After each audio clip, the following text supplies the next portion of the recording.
Who's the greatest endurance runner or endurance athlete of all time? Oh, that's a good question. I think I'd probably go maybe two directions here. Uh, I think Heli Gebrselassie is one of the best, in my opinion, because I mean, 27 world records, like, like not all the different distance, but like breaking and re-breaking and that sort of stuff. I mean, he ran what was it, 2:03:59 before the shoe technology came in. That is estimated at anywhere between a 2 to 8% performance We're talking advantage. about a 2 hour marathon, 2:03. Yep. 2 hour, 3 minute Yep. marathon. Yeah. So he did that with the old shoe technology, which essentially dates back to anything.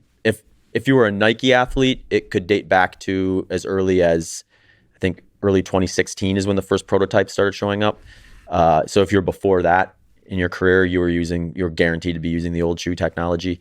And I mean, just the range of it too. And yeah, it's hard. I mean, Is he a marathon runner purely?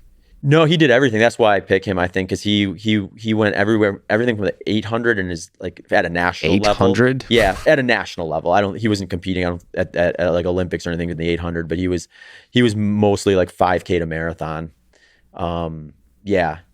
Yeah, so just incredible. I mean, I could go a totally different direction too. I think like Steve Prefontaine stands out as an American runner just because if you look at it outside of just like performances and stuff like that, I think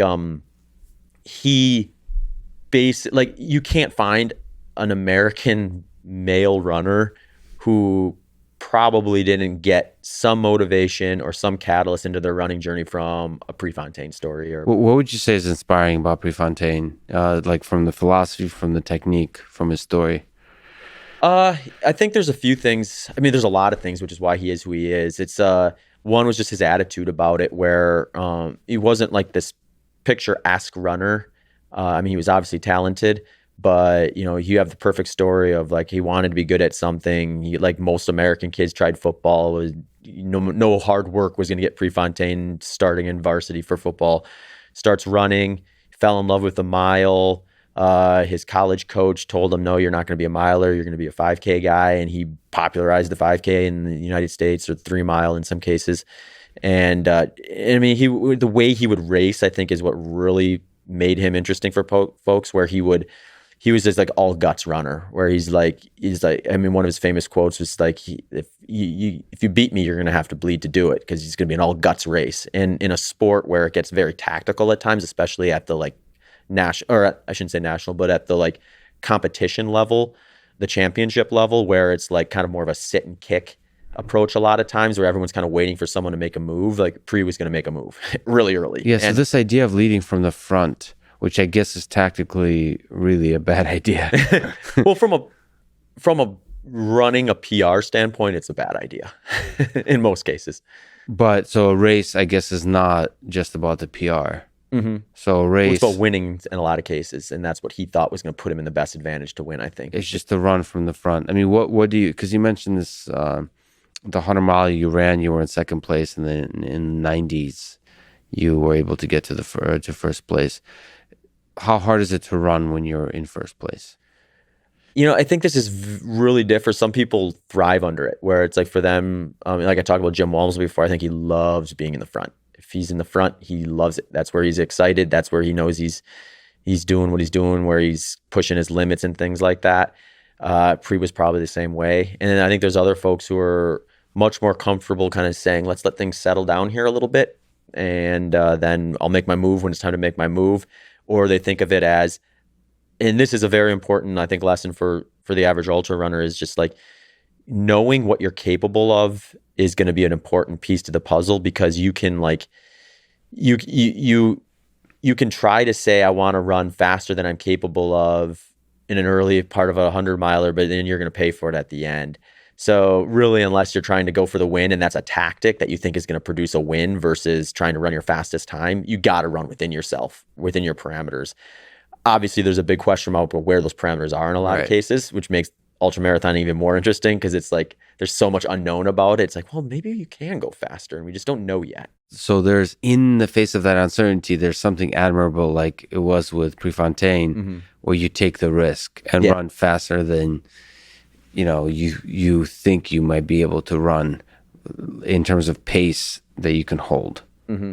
So push the pace that's possible. Yeah, explore the unknown. Explore It's the like unknown. it's like a pioneer spirit, right? Yeah. The next frontier kind of a thing. But I mean, Prefontaine also, there's other angles with him too, where he was like in the amateur era, where to be an Olympian you couldn't be pro. So he's turning down. I mean, the guy was on food stamps and living in a trailer because he wanted to run at the Olympics, and there was a lot of like politics involved with not being able to take sponsorship money and things like that, which has changed since then. But so he was huge in the movement for that, to kind of like, have a situation where now as an athlete, you can finish, in most cases, finish college, sign a big contract with, a sponsor, and then also still compete in the Olympic Games and go to the events that are actually ones that are going to likely catapult your career in most of the Olympic distance endurance events. So he just revolutionized the sport. And then to add even more flavor to the whole thing, I mean, he died a very premature death. He got in a car accident and died before